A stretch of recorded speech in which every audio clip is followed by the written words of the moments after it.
ndi umwe mu bagize inama ya komine Mugina, ndi umwe mu badame batatu bashoboye kuja mu nama ya komine mu mabanga y'igihugu kuva hasi gushika hejuru, ibice 30% bidakurikizwa nk'uko vyategekanijwe.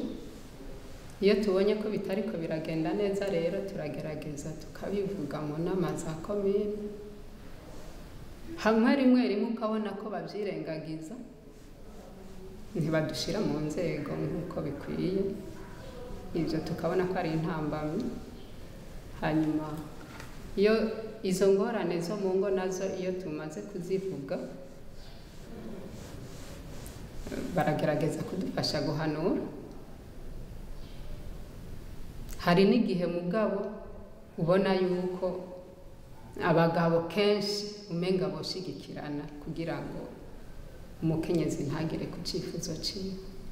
Nibike bashoboye gushikako kuko abakenyezi bamwe barimo mu ntwara umugabo si cyane, ko ndavye nkababura amatari mu ntara mu gihugu cyose ntihenze umenga ntibarenga nka batatu, kandi tugaca tubura aho tuvugira kugira ngo umukenyezi abone yuko nawe afise uwashikako kugira ngo ego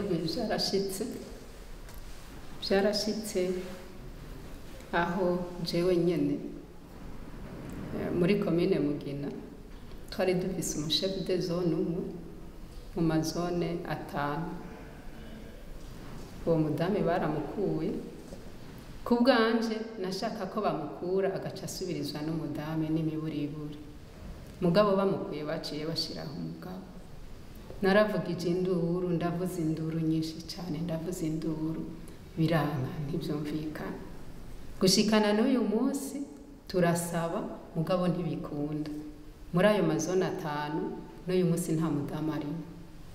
Si kuvuga ngo ntitubishoboye, turabishoboye, mugabo baravyirengagiza. Iyo aba bohinduye gatonya bagahindura, umukenyezi wari we wese kuva hasi gushika hejuru akumva yuko nawe akwiye kuja mu nzego.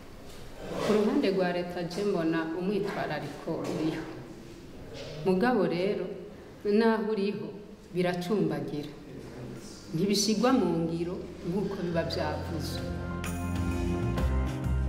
Kubera ubukene urumva tuguma turi inyuma, na leta twebwe itwibuka ari uko abari imbere babanje kuja imbere. Urumva ntituguma turi hasi kubera ntitwigira tuja imbere. Iyo dufasha uburyo kubera ubukene.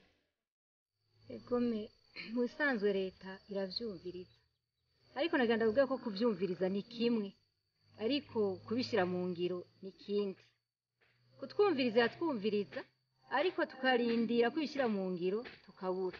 Izo rero nizo ngorane dufise. Ico dukwiye gukora tubona kubandanya dusemerera, tukaguma twinginga tukaraba ko ibishira mu ngiro.